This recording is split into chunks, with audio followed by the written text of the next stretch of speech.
You're watching the weekly show here at CRK Training. Thank you for joining me with a special guest today, Angelo Telatin. And Angelo is very unique in his experience that he not only has years of working with show jumpers competitively and training show jumpers, but is also a PhD in equine behavior, so really understands how horses learn. So let's dive into some of Angelo's wisdom on training show jumpers. So Angelo, I guess start with just give us a little bit of your background in training show jumpers. So I'm coming from Italy. In Italy, everybody jumps. It's kind of like what you do even before doing flat work. I know it's bad, but that's what we do. And I got passionate about jumping. You have that adrenaline going on, and it makes you happy. And so pretty soon I got into training young horses and also retraining difficult horses, because those ones that were free. I was a student. I couldn't afford to pay for my own horses, and actually they were paying me for doing that. So it was a win-win situation. So I start pretty soon getting into these things, and then almost at the same times at the university, my professor asked me to do a thesis in comparison between learning theory and training technique. So almost right away, I start like analyzing what my instructor were telling me to do and what was the training theories. So I was lucky enough that while I was learning how to jump and how to train horses, my professor at university gave me a thesis in comparing training technique with the psychology of learning. And that's how I started pretty early to mix them and find out what was good, what was bad, and what could work. So what was your next step then in your career? So after that beginning, I actually was lucky enough that I was pretty successful in retraining young horses. So I got young horses. I became riding instructor following the Italian federation, and then I moved to America. I got a job at a college where I could actually do both, do my university degree and my instructor certificate, industry instructor certificate together. There I met the British Horse Society, so I followed that path and I actually became fellow of the British Horse Society, which is the highest instructor certificate that you can achieve in the world probably.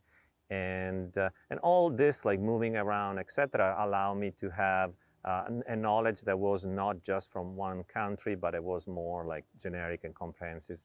And every place I've been, every people I've met, I kind of learned something new, and I put everything together into like one big life experience. And I think one of the unique things, I should have introduced you as Dr. Telatin. Yes. Because Angelo is also a PhD in equine behavior and works in the academic part of the industry, which is a really unique piece of your experience as a trainer. That's actually came late in life, and it was kind of like the making official all the life of studying and testing and exercising. What are some things that we do as riders that inadvertently create these problems like refusals or rushing? Yeah, most time the refusals are we either put the horse into a situation where he's too much advanced for him, and we didn't do the preliminary work, so he hasn't learned enough to do the things on his own as a learned behavior, and so he still relies too much on our input. And what happened is that during the horse show or in any moment, our input could be intermittent, could be not precise. So we are going to make mistakes during the learning sequence. So we are actually teaching the horse to do those behavior rather than thinking that it's the horse that is refusing to listen to us. And that's normally how things start. And how do you think about starting to then retrain horses that have already developed these problems or bad habits? Please stop doing the same thing over and over and over, expecting a different result. Horses has a photographic memory, a percentage. So they'll remember the percentage of things that they've done and not the length of time that they have done. So if you try to fix it and they do 10 things wrong, but you fix it in a minute, the horse don't remember that it was a minute. It remember that it did it 10 times. If you take an hour and you do it twice right, the horse will just remember that it did it wrong once and it did it right after. So stop, reanalyze your learning sequence, reanalyze where you're doing things wrong, reset up yourself for success, and start doing. And start putting in the horse's brain now nice memories. So when you go out to the competition and you are in the same problem, and the horse is going to look into his brain trying to find a picture that gives you the answer, he's going to have so many good pictures that most likely he's going to go pick that one rather than the one bad that happens once time. What is maybe one specific example of a problem and an exercise that you would use to help correct that problem? Yeah, so an example is this one. You're approaching a fence, you want to keep the horse that it want to run, and you hold the rein and the horse start tossing, and then things goes wrong, and then you don't realize, but at one point you're going to release for the jump, to allow the horse to jump.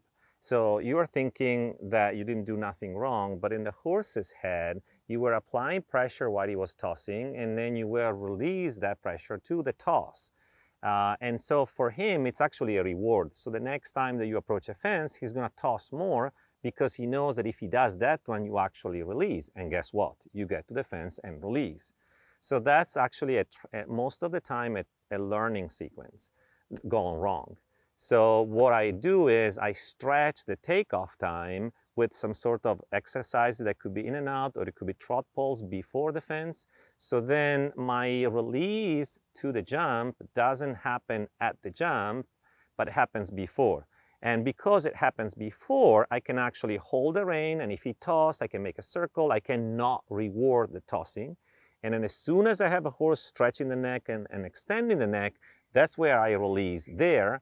And the pole sequence allow the horse to jump in a proper way and actually learn to jump better without the need of my hands to help him. So the jumping sequence is safe. The flat sequence is safe. The horse learned that I will release at the right point, and I will learn that I will not release if he's tossing. And then you go to a horse show, and then things go smoothly. I'm curious if there's a horse that stands out for you that you retrained. That was just an interesting story that you tell us. Yeah, it's Gauguin. I still actually made the mistakes to ride the horses. The horses stayed with me for the longest, probably. I showed him bridleless. I would never thought he was rearing and standing at the gate and dugging off the left and running away everywhere when I got him for free. And then I finished his career jumping bridleless at the Horse World Expo. And I remember he had so many fear and so many wrong learning sequence. At one point, because they were abusing his mouth, he learned that if he would go straight to the fences without actually trying, it would hurt less the leg than try to jump. And I remember that I could feel putting my hands to slow him down, and he just blocking and going straight to the fence. So I didn't know what to do. I didn't know what to do. And then one day I'm like, okay, fine, we're gonna do a cross rail course. So I went outside, and I was jumping 1.20 meters. I do a cross rail course. So whenever I was trying to slow him down, it was impossible that it would hit the rail.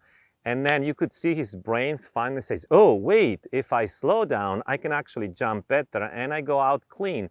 So the fact that he went in and did a course and went out clean pushed him to say, oh, okay, if I try harder now, I can make it. I can go out and be clean. And then after that, he became my best winner. Like, I knew that if I was touching one rail in a warm-up ring for 3 horse show, it was clear around no matter how fast and how tight I would turn and I would run. Yeah, that's great. And I've seen it go again. I think we have some footage of him on the, now he's retired. So. Yeah, we have some footage of him actually in the course. So there's going to be a course coming up with Angelo on retraining show jumpers and training show jumpers, whether starting from the ground up with a new horse so that they don't develop any of the problems, or retraining a horse that has developed some of these. So thank you so much for sharing some information with us. And I hope you enjoy the course. We put all our knowledge on it. If you just scroll down, there's a link down below where you can get more information on the course.